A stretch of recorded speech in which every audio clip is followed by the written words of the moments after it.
Hello, my name is David Barzilai. I'm a medical doctor. My PhD is in health services research, and I apply that service of longevity medicine for my clients. Today, I'll be discussing defining longevity medicine for the future, and my perspectives as a longevity medicine consultant whom individuals contact, individuals and organizations, try to solve hard problems, especially related to optimal health, evidence, overcoming obstacles, and other solutions.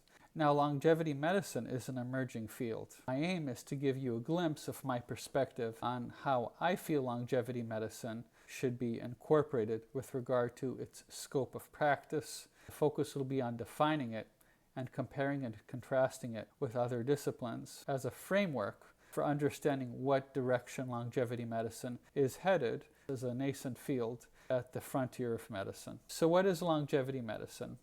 I was saying that there's no uniform definition. It's clear that longevity medicine focuses on improving both length and quality of life. It can specialize in personalized plans, and one general concept that seems to be in common for the different flavors of longevity medicine is it's out there to address preventative level the common conditions that we develop through age.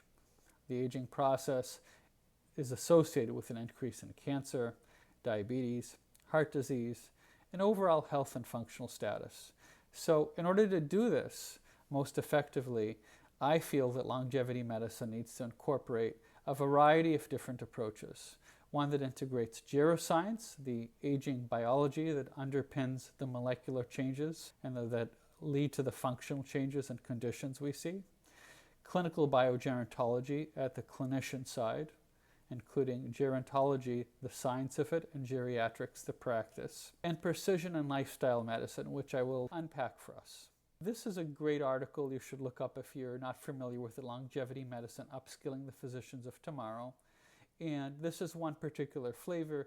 This particular framework places emphasis on the concept of biologic age, which we will be unpacking, and how it can be an iterative process between a client and his or her provider to measure, perform interventions, evaluate, and recalibrate. That is, assess how it's going and make adjustments as we need to.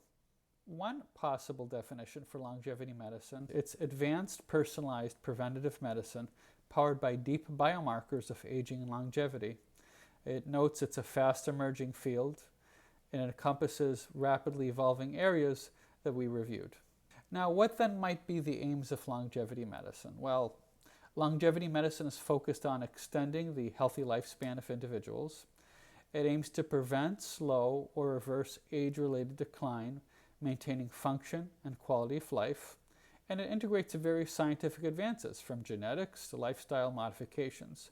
So it's not just about extending life, but rather ensuring that those extra years are healthy and fulfilling. As we see on the left graph, there are survival curves, and these curves show how a potential hypothetical longevity medicine intervention, if effective, may postpone or delay the aging process.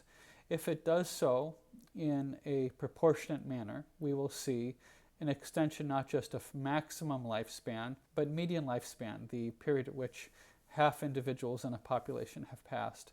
Why is this relevant? Well, some of the more potent potential longevity medicine interventions not only move the curve right, but also make it more like a block, so it's near 100% survival till the end, and then rapidly falls like a square in the corner. That often signifies a more rapid death at the end, which is more like the kind of life most of us are looking for, rather than to have an extended period of time of frailty, functional decline, or attrition to our optimal health-free survival. And on the right, we see another representation of it, a concept of healthspan and sickspan. Healthspan, conceived one way, is the period of time we spend either free of disease or relatively healthy. So we see at the top right that as cancer, cardiovascular disease, dementia, diabetes ensue, these things attenuate our health span and our sick span begins. We want to minimize that period of time, extending not just longevity, but healthy longevity, which will be one of the themes here. So let's contrast longevity medicine from precision, preventative, and lifestyle medicine. Precision medicine offers a personalized care that's based on precisely whom that individual is. It might be environmental or lifestyle factors, but the idea is between that and one's genes, there are differences between you and I. So what might work in one person might not work as well in another. And there are also differences in our value systems too, our goals. So that's what precision medicine means. Preventative medicine, by contrast, just means preventing disease. That's something that we're trying to do. The concept here in the context of longevity medicine is if we can prevent a condition, we can not only extend our lifespan, but also our healthy lifespan. Lifestyle medicine is one form of preventative medicine that emphasizes lifestyle practices. Things like behavioral changes around diet, exercise, and nutrition. As a diplomat of the American Board of Lifestyle Medicine, that's a certification physicians have, I'm deeply invested in seeing this through the avenue of lifestyle being the foundation. That means things like nutrition, exercise, diet. We can talk about biomedical advances and potential applications of geroscience, the biology of aging, towards extending lifespan, but this is really what is most proven at this point and is what is most effective at this point, even if we have high hopes for things we can do above and beyond current practice. So the goal of longevity medicine is not only to treat or prevent disease, but also to optimize the aging trajectory and health at all stages of life. So there are some compatible paradigms for health span between these. I personally think that longevity medicine encompasses all of these, or should. So we see on the left precision medicine, where you have an individualized patient cloud. That's data about us. That includes our medical history, maybe our omics, like from blood samples, what's happening in our proteome, what's happening in our metabolome, what's happening in our transcriptome. Basically all of these molecular biology, cellular, and eventually tissue, organ, and function level systems, and the integrated biology of what makes us healthy or not. And predictive modeling, such as through artificial intelligence and other tools, may enable us to do this in an increasingly accurate and comprehensive way. And on the right, we see some of the focuses of lifestyle medicine, whose virtues I was just espousing. Healthy eating, physical activity, stress management, addiction, including tobacco, relationships, sleep. These and spirituality and purpose, these are the things that healthy longevity means to me. Not just being free from infirmity, but also being at the top of Maslow's pyramid, to be self-actualizing, to be seizing the day and thriving and loving our lives. So this is a nice little cartoon. Lifestyle medicine requires patients to be more active in their own care. So it shows a physician on the left, on the right a patient. Yes, I believe in prevention, so can you give me a pill that will prevent me from having to exercise, eat less, and stop smoking and drinking? Lifestyle medicine really is a medical specialty that uses therapeutic lifestyle interventions as primary modality to treat chronic diseases. I feel it's not just that lifestyle medicine is what's most evidence-based and potent at this stage of the game, and we hope to have a lot more in the years to come, but also it should be the foundation because it could take further any other biomedical interventions that we take. Aging biology and longevity medicine can be juxtaposed as such. Longevity medicine is rooted in geroscience. It examines the relationship between biologic aging and aging-related diseases. Whereas longevity medicine applies insights from aging biology to develop interventions that target these fundamental mechanisms of aging. So you see how these are interconnected. If we understand the cellular and molecular pathways in aging, we can better develop effective therapies. And by addressing the chronic roots of disease, this approach has the potential to transform the treatment of many diseases. And we see these hallmarks here. On the left we have the original hallmarks, and on the right we have the updated hallmarks of aging. These hallmarks include dysbiosis, genomic instability, telomere attrition, epigenetic, and so forth. But the idea is, if something is a hallmark, if in principle in model organisms, it not only correlates with aging, but if we make the hallmark worse, then that organism doesn't live as long or as healthy. If we ameliorate these hallmarks, that organism has an extended lifespan and, as best as we can measure, better health or health span. So that's the idea here. And as we can see from the chart, it's really an evolving work in progress. There is some subjectivity and complexity in determining what a hallmark is, and also what is their relationship with one another, and what are the mechanisms behind the mechanisms so we can mitigate them better. But it's a starting point. The pillars of aging is simply another paradigm. It is another way to describe the same thing. This isn't like physics. We're trying to categorize in groups that make sense to us, and there's a lot more that's outside this terrain yet to be discovered, but it is clear that when you ameliorate in a model organism one pillar or hallmark of aging, the others tend to various extent improve, showing there is really an interconnected systems biology, and the better we understand these relationships, the better off we are, hence the value of AI and further research. So how do we best combat chronic diseases in aging? Chronic diseases like heart disease, diabetes, and Alzheimer's are closely linked with aging. You see, there's this geroscience hypothesis. Longevity medicine aims to prevent these diseases by targeting the root causes of the aging process. So you see here this whippersnapper of an older gentleman chronologically, but not biologically, and some potential health interventions on the right, or their outcome. And the idea is that by addressing the mechanisms through this geroscience approach, that maybe we can, rather than trying to play whack-a-mole and hit diabetes and hit cancer and hit all of these other things individually and late in the game at that we hit root things that address all of them. You see, aging is either permissive of or causative of these conditions. They rise exponentially. So let's hit it at the source. And these are some more details about some of these molecular mechanisms. One of them, for example, is the senescence-associated secretory phenotype. As we see here, as I just overviewed, it can cause a variety of conditions, including fatty liver disease, osteoporosis, Parkinson's disease, heart failure, atherosclerosis. The causative versus correlative findings of this in humans is not yet fully characterized, but there's at least a suggestion from some animal models where you have senolytics that target senescent cells, these sort of zombie cells they're sometimes called in the lay literature, that cause other cells to go bad and spew out inflammatory factors and factors that lead to tissue dysfunction and telomere attrition and genomic instability and all of these other issues like autophagy that are other hallmarks.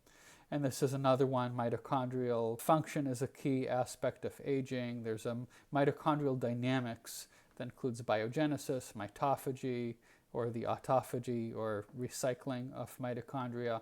All of these things, again, what does that share in common? We're talking about another hallmark, and here we see potential implications and with more mitochondrial dysfunction seen in heart failure, Alzheimer's disease, COPD, and we're discerning how best to target this under the premise that, at least in model organisms, that there are situations where addressing these hallmarks of aging can extend its lifespan or health span. So evidence-based longevity medicine practice relates to interventions that are backed by scientific research and evidence. This can include diet and exercise or more sophisticated modalities. There's a hierarchy of evidence, of course, and there are many flaws with the way the hierarchy of evidence is currently described. That's really just a part of the picture, because you can have case reports that are very powerful and meta-analyses that are terrible, full of really bad data through publication bias or poor methods. But there is something too, as part of a broader conceptual schema, that systematic review meta-analyses that of higher quality studies tend to be better. And part of evidence-based medicine, I was saying I believe this is a part of longevity medicine, a key part, involves the integration of clinical judgment, relative scientific evidence, and patient values and preferences, such as that when I have clients come on agingdoc.com, they do a consult with me, and they ask me questions. After defining carefully their values and preferences, I combine my clinical experience and judgment, analysis logic, with deep dive literature relevant to their circumstance to try to come up with the most evidence-based information so that to guide their best choices for healthy practices in pursuit of healthy longevity. So evidence-based medicine is coined by David Sackett. Its founder is the conscientious, explicit, and judicious use of the best current evidence in making decisions for individual patients. And it's really a cycle from asking a question to implementing, assessing performance, rinse and repeat, like in continuous quality improvement, plan, do, study, and act, PDSA cycles. So this here, aging backwards, fast tracking, we're unfortunately not here yet, but I do believe that progress is exponential, as demonstrated not through the lifespan we've seen in humans, but what we've been able to understand and start to do in model organisms. But how do we have the best path there, and how do we pursue the best knowledge we have now as we're making progress with the science? So one concept that I think is vital is risk mitigation.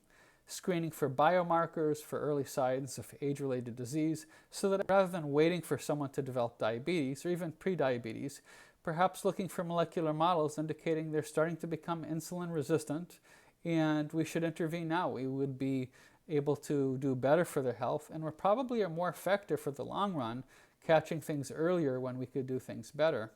And risk mitigation involves regular screenings too for things like cancer. So that's where health surveillance comes in. Technologies like wearables and AI, early detection. It's a proactive approach that's crucial for maintaining optimal health for a lifespan. And these diagnostics can include a variety of things. Whole body MRIs are becoming very popular. There's whole body composition studies. As we mentioned, there are laboratory tests. And by understanding our body composition, we can understand where we are relative to our targets, so we could set up personalized goals. And moreover, we're able to adjust, make changes as we go along based on the feedback we're getting. Diagnostics versus interventions are one broad way of looking at this. Is from Chi longevity, biologic phenotyping, as well as a clinical one, like at the bedside as opposed to in the lab, and even a digital one, including not just our bodies, but even our physical appearance, as our skin is a manifestation of biologic aging too, as well as sun.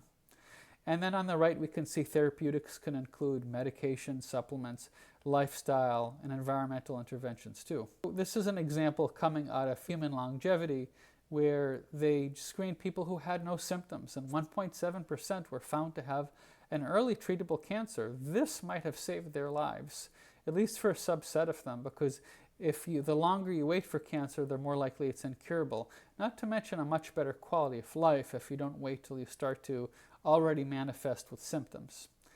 So they found treatable aneurysms. They found a number had coronary artery disease, where an adjustment medications can change their lifetime course of health.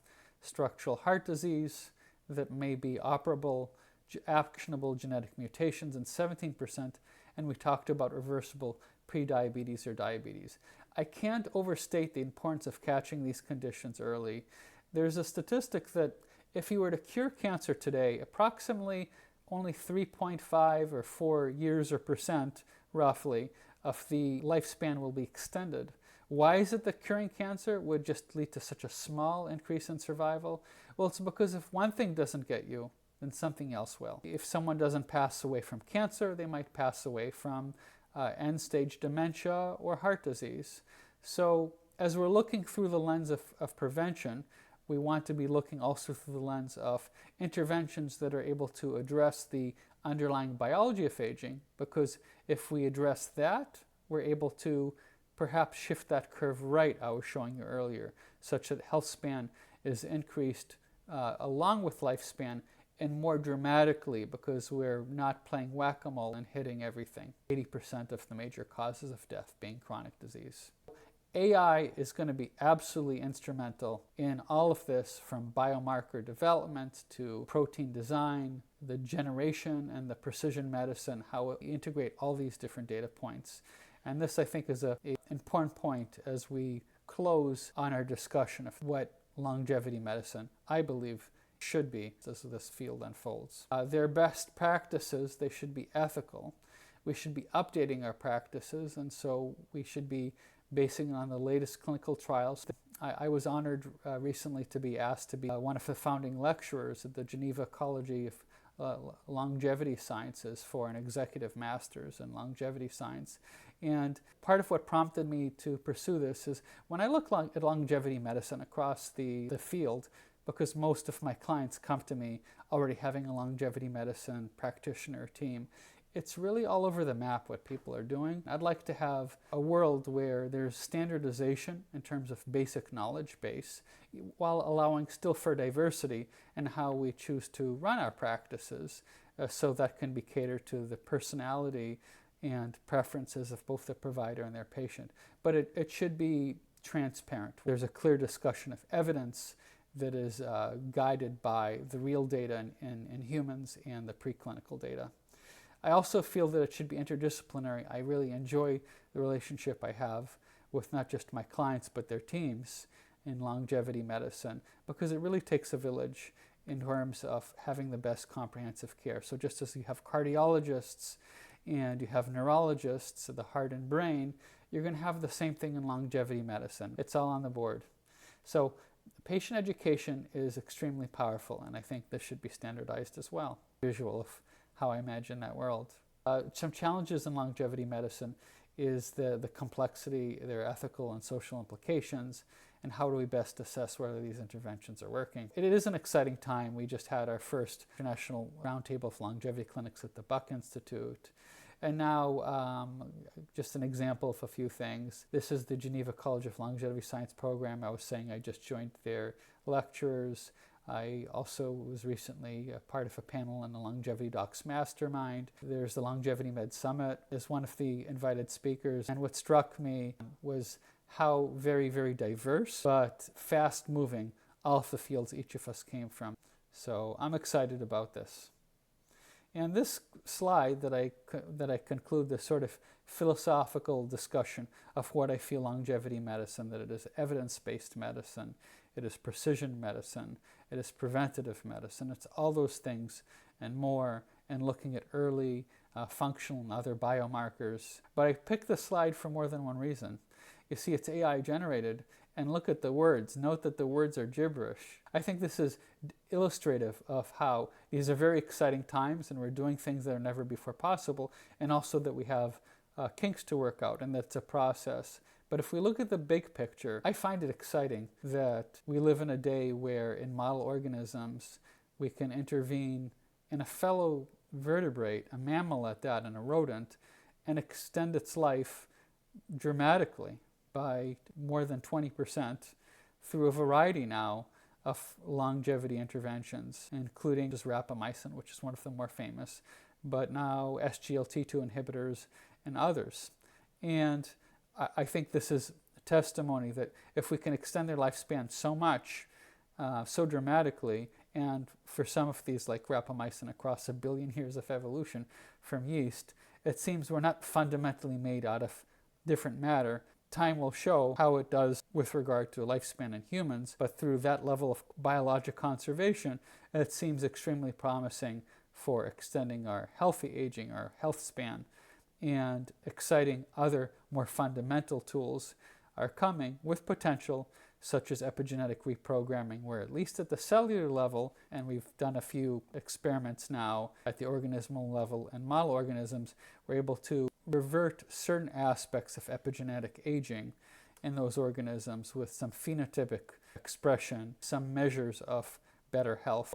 This will be remembered, I believe, as the dawn of real geroscience that's no longer descriptive, but we're intervening, and not only in model organisms, but now starting to take things to the next step in trials in humans, trying to maximize at any given moment what we can do for any particular individual with the cutting edge, the bleeding edge of our knowledge, both the firm evidence-based medicine and the evidence-guided therapies with patient-informed consent and decision-making about considering even some reasonable early-stage measures that show potential to increase our healthy longevity. This is me. Some of you know me as Aging Doc through @AgingDoc1 on X or Twitter. There I have a few tens of thousands of followers. A lot of them are aging biologists and researchers and people in aging biotech, and longevity investing, and a lot of subspecialists. It's a very sophisticated readership that I'm very proud It's their quality that's really incredible. So I invite you to join that community. I also invite you to scan the QR code. For those interested in learning more about me, you can follow up at agingdoc.com, which is the consulting business, my Healthspan coaching LLC that I do, which is personalized to any sort of longevity, health, and executive goal. Or just connect with me on LinkedIn. If you search for my name, David Barzilai, on LinkedIn, accept connections from other enthusiastic members and colleagues within the community. Thank you very much for listening. I hope this was exciting for you, and I look forward to an opportunity to discuss more in the future and dive into therapeutics. Be well.